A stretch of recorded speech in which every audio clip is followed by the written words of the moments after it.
Hello नमस्कार। म अक्कल सिंह तपाईँहरूकोमा आइसकेँ एकाउन्ट सम्बन्धी नयाँ भिडियो ल्याएर। र आज पनि टपिक रहेको छ एकाउन्टिङ फर कम्पनी। हिजो पनि मैले तपाईँहरूको लागि एकाउन्टिङ फर कम्पनीको issue at share at lump sum बेसिसको क्वेसन ल्याएर राखिसकेको छु, तपाईँहरूले हेर्नु होला। र आज हाम्रो चाहिँ यो किस्ताबन्दीमा सेयर निष्कासन गर्दा कसरी अभिलेख राख्ने भन्ने कुराको हामी अगाडि बढ्दैछौँ। र किस्ताबन्दी भन्ने बित्तिकै हाम्रो जेनरली 4 किस्ता हुन्छ: एप्लिकेसन, एलोटमेन्ट, त्यस्तै first call and second and final call हुने गर्दछ। र प्रत्येक किस्ताको 2वटा इन्ट्री गर्नुपर्ने हुन्छ र त्यस्तै 4वटा किस्ताको इन्ट्री चाहिँ 8वटा हुने भयो। र यो सम्बन्धी मैले कति पनि ढिला नगरेर अगाडि बढेँ। र सबभन्दा पहिला issue of share at par है, अङ्कित मूल्यमै यदि सेयर निष्कासन गरिन्छ भने कसरी अभिलेख राख्ने भन्ने कुराको बारेमा म अगाडि पढाउन गइरहेको छु। हेर्नु होला, जर्नल इन्ट्री है, जर्नल इन्ट्रिज पहिला फर्मेट बनाउँछु म। त्यही फर्मेटकै आधारमा अगाडि हामी हिसाब गर्नुपर्ने हुन्छ है। हेर्नु त, जर्नलको फर्मेट नै हो यो, नयाँ कुरा केही पनि छैन। जर्नल है, जर्नलको फर्मेट, डेट, त्यस्तै particular,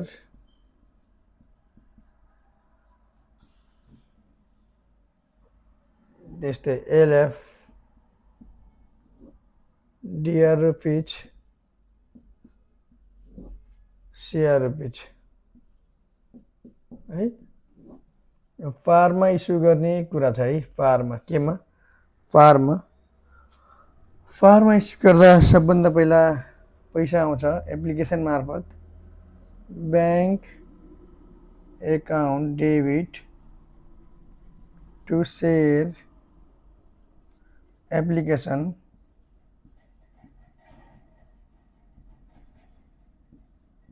account being share application money received है। यो एप्लिकेसनको पैसालाई ट्रान्सफर गर्नुपर्ने हुन्छ सेयर क्यापिटलमा। Share application account debit to share capital account.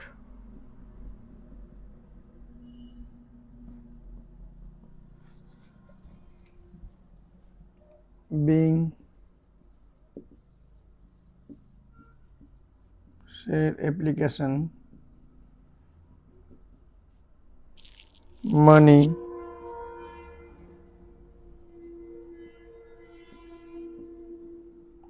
transfer to share capital। अब एप्लिकेसन 2टा भयो। त्यस्तै एलोटमेन्ट है, 3मा share allotment account debit to share capital account being share allotment money due। Money due भने पनि हुन्छ, share allotment money transfer to share capital भने पनि हुन्छ है। एलोटमेन्ट। त्यस्तै अब 4 नम्बरमा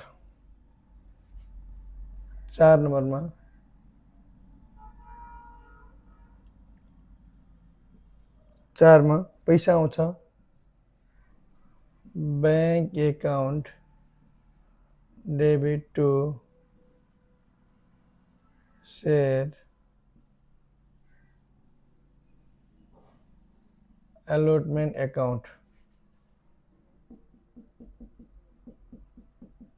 being share allotment money receipt. अब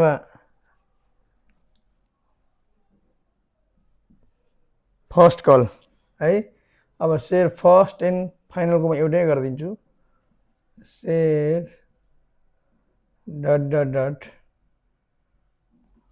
call account debit first call पनि हुने भयो सेकेन्ड एन्ड फाइनल कल पनि हुने भयो टु सेयर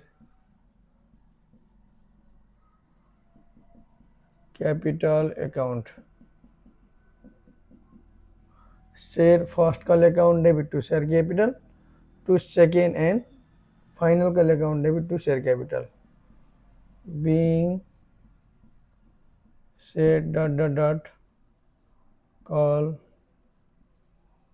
money due पैसा आउँछ अब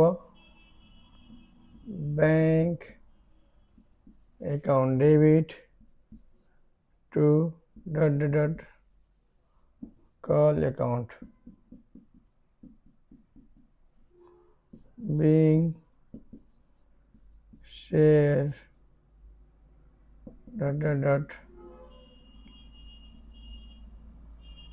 money receipt यदि सार्नुस् त सबैले राम्रोसँग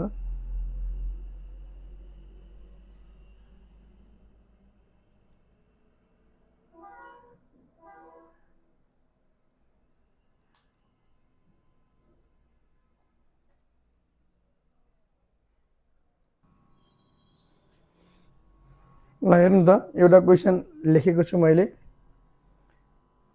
असल सरफ company issue 10,000 share of ₹100 each payable as below एप्लिकेसनमा 30 एलोटमेन्टमा 50 फर्स्ट एन्ड फाइनलमा 20 all the money due on application allotment and call were receive भन्छ सबै पैसा समयमै प्राप्त भयो एप्लिकेसनको पैसा एलोटमेन्टको पैसा कलको पैसा सबै प्राप्त भयो यो पारमा हो 100 मै जारी गर्ने भन्छ 30 50 80 20 100 है अब पैसा आउँदा के हुन्छ भन्दाखेरि फर्मेट सेम हुन्छ एमाउन्ट मात्रै फरक हुने यसमा हेर्नु होला पैसा आउँदाखेरि के हुन्छ भन्दाखेरि एप्लिकेसनमा पैसा bank account debit to share application कति पैसा आउने भयो 10,000 किता सेयर इन्टु 30 का दरले कति 10,000 इन्टु 30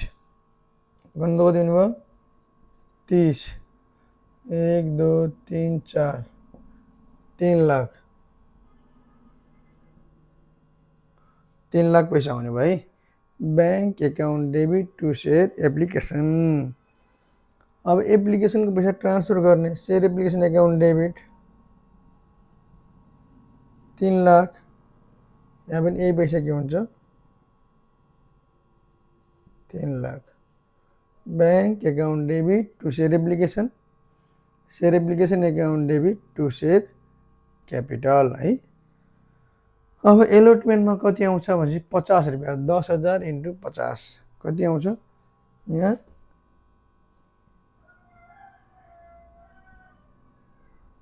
50 भनेपछि कति 5 1 2 3 4 5 5 लाख है 5 लाख आउने भयो share allotment account debit to share capital अब bank account debit to share application 10,000 into 30 3 lakh 3 lakh यही 3 लाख यहाँ भयो 3 लाख 3 लाख अब एलोटमेन्टको पैसा share allotment account debit to share capital हैन कति रुपियाँ हो 50 10,000 इन्टु 50 भइहाल्यो अब त्यस्तै एलोटमेन्ट भइसकेपछि यो डिभिडेन्ड भयो, यहाँ पैसा आउँछ 5 लाख 5 लाख। अब यहाँ सेयर के हुने भयो, फर्स्ट एन्ड फाइनल कल। यहाँ के हुने भयो, सेयर फर्स्ट एन्ड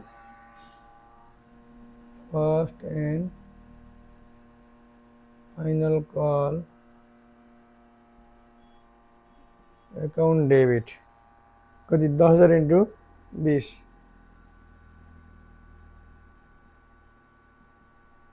20 2 2 3 4 5 2 लाख है। यहाँ पनि कति हुने भयो 2 लाख 2 लाख। यहाँ पनि गर्नु share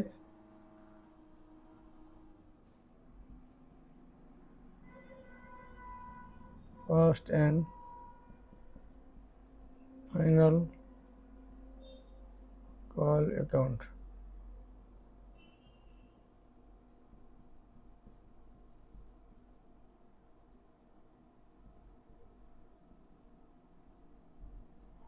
final call money due, यहाँ पनि गयो share first and final call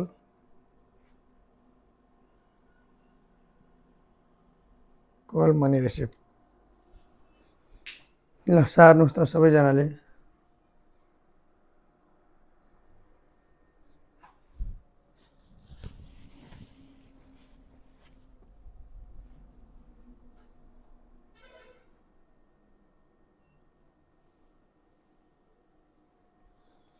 अब यो पारको भइसक्यो, यसपछि जान्छौँ हामी प्रिमियमतिर। केमा जान्छौँ, प्रिमियम है। प्रिमियम भनेको के भन्दाखेरि, प्रिमियम भनेको अङ्कित मूल्यभन्दा बढीमा बेच्नु है। के गरे, अङ्कित मूल्यभन्दा बढी। जस्तो 100 हो भने 110 मा बेच्यो भने प्रिमियम, 105 मा बेच्यो भने प्रिमियम। प्रिमियममा अरू सब सेम हुन्छ, एप्लिकेसनको त सेम हुने नै भयो है। एप्लिकेसनको सेम हुन्छ, यसमा केही गर्नै परेन, सेम फर्मेट सेम है।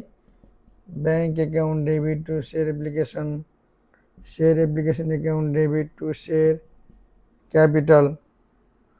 अब यहाँनिर के हुन्छ भनेपछि, यदि क्वेसनले एप्लिकेसनमा भन्यो, यदि क्वेसनले फर्स्ट कलमा भन्यो भने एप्लिकेसन र फर्स्ट कलमा देखाउने, क्वेसनमा केही पनि भनेन यसमा देखाउने। जस्तो एलोटमेन्ट देखाउने अर्थात् फर्स्ट कलमा देखाउने अर्थात् एप्लिकेसन देखाउने, केही भनेन भने हामीले प्रिमियमको पैसा एलोटमेन्टमा समायोजन गर्नुपर्छ। To share capital account to share premium account है। Being share allotment money due with premium भनेर यसरी न्यारेसन लेख्न सक्छौँ है। अब अरू सब सेम हो, यतातिर यसमा सेम हो फर्मेट, यसमा पनि सेम फर्मेट हो, यसमा पनि सेम फर्मेट है। फर्मेट चाहिँ सेम हो अरूमा। अब यहाँ पैसा आउँछ, यो फर्स्ट कलको डिभिडेन्ड, यो फर्स्ट कलको रिसिभ इन्ट्री। क्वेसन चेन्ज गरौँ, 100 इच, जस्तो यहाँ 5,000 गरिदिउँ। 5,000 सेयर 100 को दरले है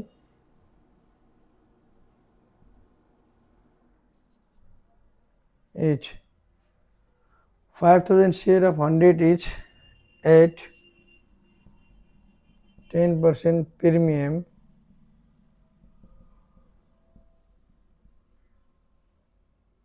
payable as below. Payment is below. अब यहाँ मानौँ यहाँ अब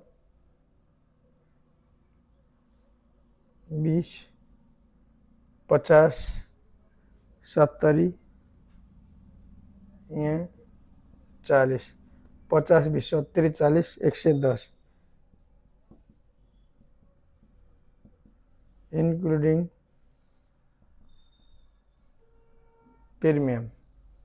प्रिमियम सहित है। अब यहाँ के हुन्छ भन्नुहुन्छ भने 20 यसमा आयो, 50, 20, 70, 40, 110, 5000 सेयर 100 को दरले 10% प्रिमियम, 5000 सेयर 100 को दरले 10% प्रिमियम, 10 रुपियाँ बढेपछि 110 हुने भयो, सबै जोड्दा 110। अब पैसा आउँदा यहाँ कति आउँछ हेर्नु त, अब फर्मुला त्यो भइहाल्यो। अब हेर्नु है, अब यहाँ आउँछ 5000 किता सेयर इन्टु कतिका दरले 20 का दरले 5 दुना 10, 1 2 3 4, 1 2 1 2 3, 1 लाख। अब यहाँ त्यही 1 लाख हुने भयो, त्यही 1 लाख हुने भयो। अब यहाँ कति हुन्छ भन्दाखेरि 5000 इन्टु 50, 5 पंजे 25, 25, 1 2 3 4, 5000 इन्टु 40, 5000 इन्टु 10, यहाँ 2 लाख, 2 लाख यहाँ 50,000 है। टोटल रकम 50, जसमा 10 रुपियाँ प्रिमियम, 50 में 10 घटाउनुहोस् 40 रुपियाँ के त सेयर क्यापिटल। अब जति यहाँ एलटमेन्ट डेबिट छ त्यति नै यहाँ के हुन्छ क्रेडिट हुन्छ। भनेपछि यहाँ कति हुनुभयो 2,50,000, 2,50,000। अब यहाँ हेर्नुहोस् डिभिडेन्ड भनेको कति हो 5000 इन्टु 40, 5 को 20, 2 लाख, 2 लाख। यही पैसा के हुन्छ यहाँ, यही पैसा 2 लाख, 2 लाख। हेर्नु सर भने एकचोटि असल सरफ company issued 5,000 share 100 each at 10% premium. 100 रुपियाँ सेयर हो, 10% प्रिमियमले कति भयो 10 रुपियाँ बढी भनेपछि 110। एप्लिकेसनमा 20 रुपियाँ, एलटमेन्टमा 50, यहाँ 40, 50, 40, 90, 20 कति भयो 110। अब 110 आउने कुरामा 20 रुपियाँ एप्लिकेसनमा हो, 5000 into 20 bank account debit to share application 1 lakh. अब ट्रान्सफर गर्नु पर्यो भनेपछि share application account debit to share capital यही 1 लाख नै हुने भयो। अब एलटमेन्टको share allotment account debit to share capital to share premium, एलटमेन्टमा 5000 इन्टु कति 50, 2,50,000, जसमा 40 रुपियाँ के हो क्यापिटल, 10 रुपियाँ प्रिमियम हुनाले 50 मा 10 रुपियाँ प्रिमियम हो भने कति बच्यो त 40 रुपियाँ के बच्यो क्यापिटल पैसा बच्यो। अब पैसा आउँछ यहाँ जति डेबिट भएको छ यहाँ त्यति नै क्रेडिट हुने भयो। Allotment bank account debit to share allotment. First कलको share first and final call account debit to share capital 2 lakh, 2 lakh होइन। यही पैसा फेरि यहाँ पैसा आउँछ bank account debit to share first and final call. यति भन्दै हिजो मैले तपाईँहरूलाई लमसम बेसिस इस्युएड पार डिस्काउन्ट प्रिमियम सबै लेखाइदिएको थिएँ। आज यो इस्युएड सेयर इन्स्टलमेन्ट बेसिसको पारमा इस्यु गर्दा कसरी हुन्छ, प्रिमियममा इस्यु गर्दा कसरी हिसाब किताब राख्ने भनेर पढाइसकेको छु। राम्रोसँग हेर्नु होला र योभन्दा पछाडिका भिडियो डिस्काउन्ट सम्बन्धी calls in arrear, calls in advance, pro rata, forfeiture सबै चाहिँ मैले ल्याएर आउनेछु भन्दै मेरो च्यानललाई सबैले लाइक, सेयर, सब्सक्राइब गरिदिनु होला, जसले गर्दा मलाई अझै पनि धेरै राम्रा भिडियोहरू बनाउन उत्प्रेरित गरोस् भन्ने भन्दै आजलाई बिदा हुन्छु। नमस्कार, धन्यवाद।